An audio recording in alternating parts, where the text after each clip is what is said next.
Alright guys, so here are all the calipers. I wanted to go ahead and make this video for anybody that has questions on exactly what's going to fit on your car, which Akebonos fit, what you got to do to modify, things like that. So I'm going to make this a very detailed video for anybody that is interested in picking up some Akebono brakes for your car. Now, getting into like the nitty-gritty of what you have to do in order to install Akebonos on most, if not all, Infinitis, and with the exception of some Nissans without using like a special bracket, most of them fit right up with no modifications. But I will talk about a few that need a few different things in order to work. Now, here you have the rotors, the back ones, the front ones, as you can see, they are different. The back ones have more of that like bubble for the drum brake, and then right here you got the front ones, which are a lot larger, thicker. Then here you got the calipers. You need your front ones, which are these two larger ones, and then the two smaller ones, which are these two right there, and then this one's like split in half right there. But one thing to really keep in mind and watch out for is when you pick up your calipers, all the bleeders have to be on the top. So as you can see, these two are on opposite sides, because this one is going to go on this side right here, which is going to be your driver's side, and then that one over there, that bleeder is going to go on the other side. So the mounting points are different because these are like inside right there, these are inside right there, so the bleeders are on opposite positions. So you have to look at that.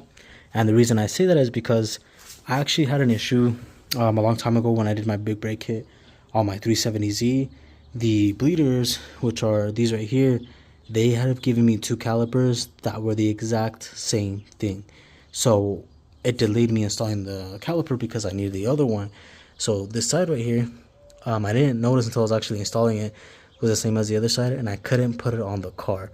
So I had to go ahead and, you know, get another one that was for the other side. Watch out for that. That was when I got the Rock Auto ones, and that's what happened to me. These ones that I have right here are actually from a Q70. These haven't been remanufactured or anything like that. They're OEM parts. You can get Akebonos that are remanufactured, but here's the thing. These calipers are made of a specific material. Now, I know for a fact that when I had got my Rock Auto ones for the rear, they were made of a different material and were not the same as these. And the back of the part or the thread where the banjo bolt connects to, which is this right here, has stripped like nothing. I kid you not, like I just tightened it a little bit and it stripped it, and it was not sealing properly anymore. So I had to get that one replaced. I actually sent those back because I could easily tell it was not the same material. I don't know if that has changed. That was years ago. That was even, I think that was like 5 years ago when that happened. So just keep that in mind. I know some calipers are not made of the same material, and I would honestly avoid that. They have to be made of the same material that the original ones are made of in order for it to work properly without having anything to strip. So I know I didn't over tighten it. I know some of you guys are gonna say, oh, you over tightened it. I really did not. I did the same exact thing to the front ones. The rear ones just stripped for whatever reason. But that's another thing to keep in mind as well. Now, here's another thing to watch out for. When it comes to these calipers, you gotta make sure that the bleeders work. I already loosened all of them. I was able to take them out completely, put them back in with no issues. So whenever I install these, I don't gotta worry about buying new bleeders. But let's say they are bad, they're corroded, they don't seal properly, you can actually buy some brand new ones that cost you like a few dollars each to go ahead and replace them if you need to do that. So that's another thing to look out for as well when buying these. So that's kind of like the visual aspect of it, what you can see just by looking at it. There's actually one more thing that you should look out for, and it's going to be where the banjo bolts go. Make sure you look at the surface. If the surface has any gouges, any scratches, things like that, it will cause the calipers not to seal properly. So here's an example of one right here. If you look at this one, see that right there? There's a gouge, and I can run it through with my finger, and my finger gets stuck. Now, what is that gonna do? Not gonna allow it to seal properly. All you have to do to fix that is just sand it down until it's completely smooth with the entire surface. And what I mean by that is don't just sand down that area. You gotta sand down the whole thing to make it flat. So when you put the banjo bolt on with the washers, it seals. If it's uneven, if that's like lower than the other side, it's gonna leak as well. Another thing to keep in mind as well when picking these up, I saw that after I picked them up, so I should have looked at that before I got them. But for the deal that I got these, I honestly could not pass up. These were on a Q70. I think the year was like a 2017. So these are honestly still like in new condition. And here's the next part that you got to look at is going to be the pistons in here. The pistons, you want to make sure that they look good. The gaskets or the rubber piece on the outside looks good as well. If there's any holes, that's going to just cause trouble because things can get in there, get the caliper stuck, which is not going to allow it to come in and out. I already kind of cleaned this up right here. As you can see, it looks a little bit nicer in comparison to this one over here. This one's really dirty and I got to clean this up. I just used some brake cleaner over there, a little brush to clean up the area. Don't use a wire brush because that's going to mess up the seal, but you know, just a little nice brush to clean it up with. But those are a few things that you got to look out for. Now let's talk about fitment. What calipers can you buy that will fit directly onto your car? And the straight up answer is really just look at the rotors. The rotors are the biggest problem and what's going to delay you from installing these. The rotors from a Q70 cannot go on a 370Z, vice versa to like a FX. An FX cannot get rotors from a 370Z in the rear specifically. Front is the same. Front does not matter. All the rotors for the Sport BBK are the same. The rear ones are slightly different in dimensions. And specifically the drum disc that goes on the inside is a different size on the bigger sedans. For example, Q50, Q70, FX37, FX50. Those are the same. Luckily for me, these are from a Q70. I'm gonna put these on my FX37, pretty much the same as a QX70, and it'll work with no problems.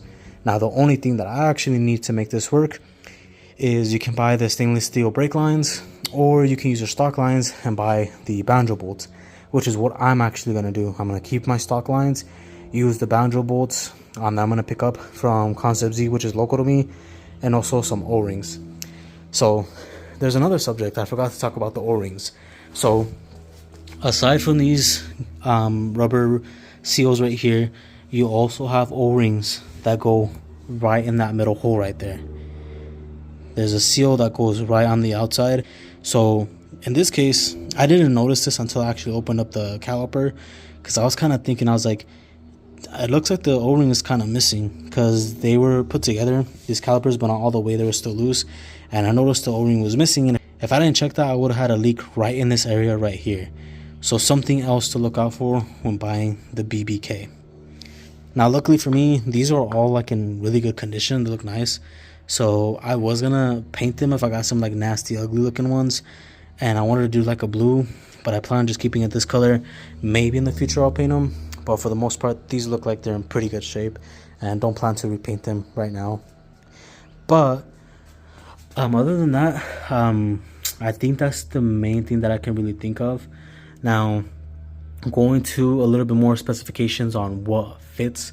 Now for a 350Z, for example, for a 350Z on that specific car, you actually need a bracket that I believe Z1 makes and also Concept Z Performance makes in order to make them work.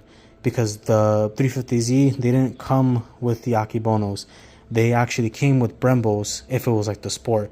Then you had like the regular base model brakes that, you know, your base model would come with. And that's how you would make that work on that specific car. But pretty much the cars that you can find that do have and support the BBK, Q70 Sport, FX37 Sport, FX50 Sport, QX70 Sport, pretty much any car that you can see that has the BBK on it mounts right up. You do have to cut your dust shield, or you can actually remove it, but that requires a little bit more work. I think you got to actually remove the hub for that in order to remove the bolts that hold in the shield. But what I'm going to do is I'm just going to end up cutting them, which I'll make another video on. But this video specifically, I just wanted to make it for educational purposes for anybody that wants to pick up the BBK, and to kind of give you my experience and things that I have actually ran into when picking up BBK.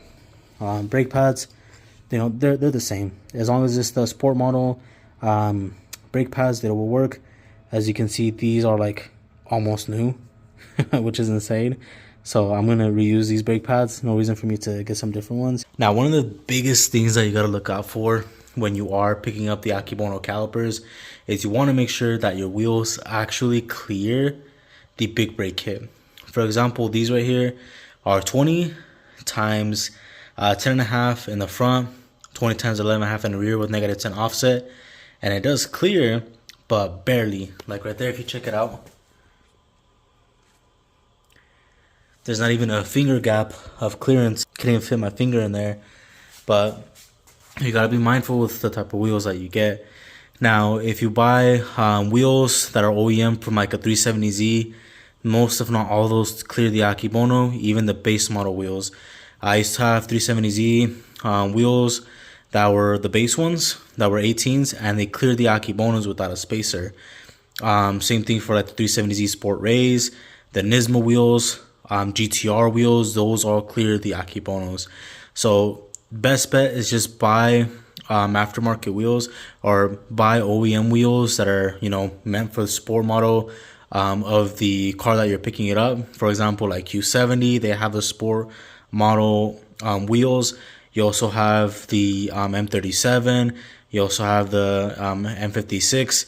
They all have their variants of the sport model that do clear and have, you know, different wheels. I know for like the M's and the Q's, most of them are 20s. And then for like the Z, for example, they're 19s. So you just got to be careful on which ones you pick up to make sure that they clear. Some 18s will clear, but some 18s won't without a spacer. I had Cosmes on here, this 370Z, and I had to run a 15mm spacer in order to be able to clear the Akebonos. But with my stock base model 18s, it cleared without an issue. So it just depends on the wheel. Also depends on the concave. For example, if this wheel did not, you know, curve like this right there, it would most likely hit the caliper right in that, you know, section right here. But because it curves like that and doesn't go in, it's not going to hit it. Other wheels, they may have the same offset and everything, but if the design is different, where it kind of like sticks in more right here, and it just has that, you know, extra piece of metal or whatever the wheel is made of, it's going to end up hitting the caliper right there. So again, you really got to do your research on what wheels are going to fit without any issues. Luckily, these works right here, they're high disc and they clear without a spacer at all. So just do your research, test out the wheels if you need to before actually buying them to make sure that they fit properly, or find somebody that has them on their car already and don't run a spacer. In the rear, you won't really ever have that problem because there's a lot of space with these right here and it's not going to touch them. So the biggest problem is going to be really in the front. And then on my QX70, I'm actually running GTR wheels. Those clear without a problem, has a lot of space, especially because the GTR comes with those, you know, bigger brakes. I believe the brakes on the GTR are longer, but they're not as fat as the Akebono from what I've seen. So the actual like Brembos or the larger brakes from the GTR are larger going up and down, but the actual width and the girth of it is actually going to be skinny on the GTR versus these right here. Alright guys, so after doing a little bit more research on like the ALTIMA, the MAXIMA, stuff like that, for the newer generation of the ALTIMA and MAXIMAs, the Akebonos fit right up. You just have to purchase the correct rotors. So for like the MAXIMA, you need the ones from like a Q70, FX37 to fit properly. You can't use the ones from like a 370Z in order to install the Akebonos. Now the older generation of the MAXIMAs and ALTIMAs, they do fit as well, but you need a bracket for the front. The rear, from my understanding, fits without an issue. You just need the correct rotors. But the front, you need a bracket specifically made that I think the 350Z has as well that you can use in order to modify and get those Akebono calipers to fit on there. I've seen a few ALTIMAs with them, a few MAXIMAs. It does make a nice, clean difference on that car. And it does actually help out a little bit more with the stopping power. But that is going to conclude the video, guys. Hopefully this helps you out, gives you a little bit more information on what you can install on your Nissan, your Infiniti. For most of them, works. Just need different, you know, brackets depending on the model of the car that you have, the year. So older ones, most likely you will need brackets. It will mount right up. Just purchasing those banjo bolts, possibly the brake lines if you want to go ahead and upgrade to those. And honestly, that's pretty much it. It's a very straightforward process. As long as you get the correct rotors, it will fit right up. But if you guys have any questions, any information that you want to go ahead and provide, leave it down in the comments below. I like to make these videos for informational purposes to help you guys out, the community, because that's what my channel is really about, is just helping you guys out the best that I can whenever I find out information or whenever, I'm messing around with stuff and it's going to help you guys out. I like to share it. But thank y'all for watching. Make sure to like, subscribe, hit that bell notification, and I will catch y'all in the next one. Peace.